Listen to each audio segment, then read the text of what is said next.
Olá pessoal, tudo bem? Aqui é Paulo Renato do canal Bombeiros Industriais e hoje nós vamos dar 6 dicas para que você faça uma análise de risco eficiente no seu processo dentro da sua empresa.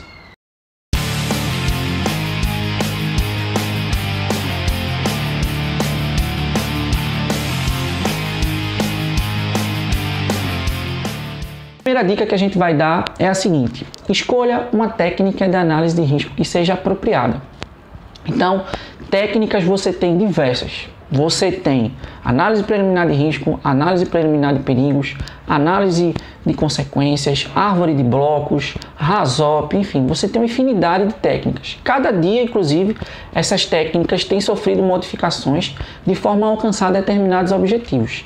Então você deve, de acordo com os objetivos e também a fase ao qual a sua empresa esteja passando, seja ela um processo de ampliação ou ainda numa revisão de algum procedimento, escolher a técnica de análise de risco que seja mais apropriada para essa fase. Uma segunda dica é, sempre ao executar o estudo de análise de risco, faça com uma equipe multidisciplinar. Parece óbvio, mas muitas vezes as equipes têm pecado em realizar isso. Então é importante que durante a execução da análise, durante os estudos, que sejam ouvidas as pessoas dos mais diversos setores da empresa, seja de manutenção, operação, SMS. Você ainda pode convocar uma pessoa que tem um conhecimento específico naquele processo que você deseja analisar. Imagine, por exemplo, você contratar um engenheiro de tubulação, um engenheiro que entenda de solda, por exemplo, para que ele possa dar o parecer dele sobre aquelas situações que foram levantadas no seu estudo. Uma terceira dica é procure ouvir todas as pessoas.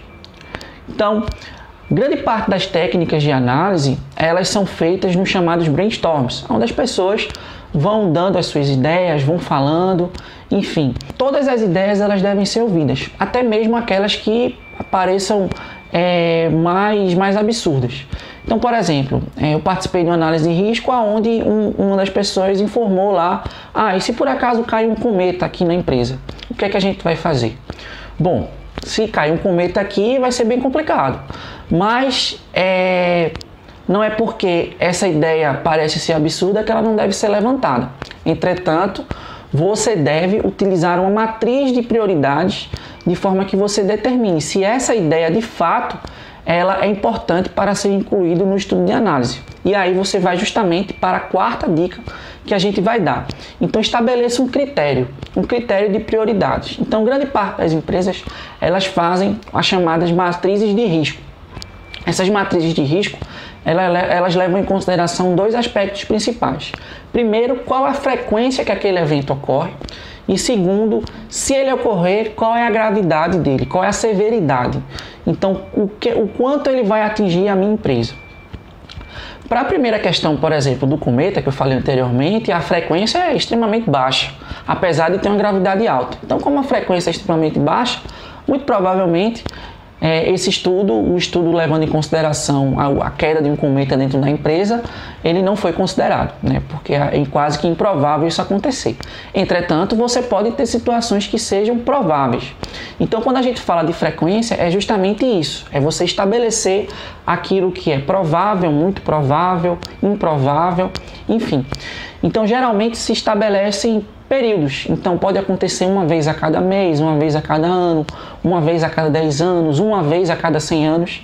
Então muitas vezes você faz aquela chamada análise histórica e por isso que a experiência das pessoas é importante. Uma outra forma, a outra parte da matriz, né, vai justamente por aquilo que eu falei anteriormente, que é a severidade. Então ela pode trazer situações marginais, críticas ou situações catastróficas que podem atingir a imagem da empresa, a continuidade operacional, patrimônio, pessoas. Então é assim que você faz a avaliação das prioridades.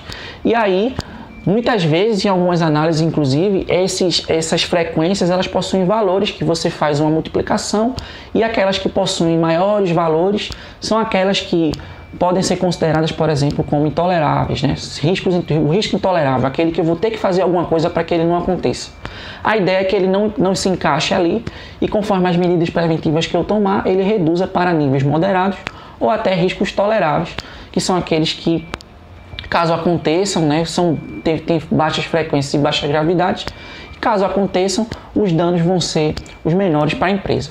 Já a quinta dica é: faça uma análise de vulnerabilidade. Então, muitas vezes a gente vê as análises de risco tão somente qualitativas. Então, muitas vezes são determinados eventos, hipóteses acidentais de explosão, de incêndio, que podem atingir não somente o local onde está o equipamento ou o processo, mas podem até atingir fora da empresa, causando danos inclusive à imagem, enfim, todo esse tipo de prejuízo que a gente já falou. Então, é importante que você domine alguma ferramenta matemática que possa lhe ajudar para isso. Então, existem várias ferramentas. Você tem o Aloha, você tem um aplicativo chamado Effects, um software. Você tem outros aplicativos pagos também que fazem análise através de fluidodinâmica. Enfim, é importante que você faça um estudo para saber de fato se aquela situação que você determinou como situação de risco, como hipótese acidental, pode atingir ou podem ter danos maiores. E justamente com essa possibilidade de atingir os danos maiores, você tomar as medidas preventivas para que essas situações não venham a ocorrer. Então a sexta dica é: estabeleça um cronograma de revisão. Então é muito importante, as análises de risco elas devem ser sempre revisadas, mesmo que as situações continuem as mesmas, mas é importante que aquele documento ele seja revisto. Ele é um documento vivo, ele vai estar sempre presente no dia a dia da empresa, então é importante que ele seja revisado. Então, por exemplo, para empresas que trabalham com produtos inflamáveis e combustíveis, você tem lá a NR20.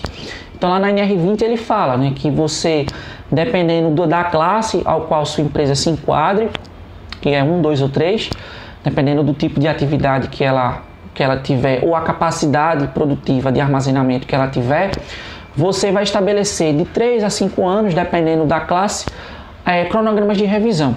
Entretanto, se você tiver alterações relacionadas a instalações, alterações relacionadas à mudança do processo, por exemplo, imagine que você vai inserir mais pressão ou ter um volume maior de vazão, você deve executar novamente o seu plano de análise de riscos, por exemplo,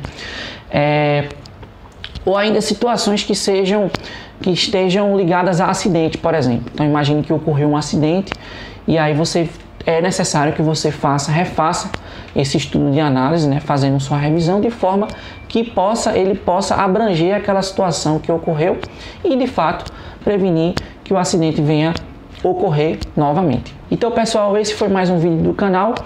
Mais uma vez agradeço a todos, deixem o seu joinha, se inscrevam em nosso canal e também acesse as nossas páginas no Facebook e no Instagram, beleza? Forte abraço a todos e até uma próxima.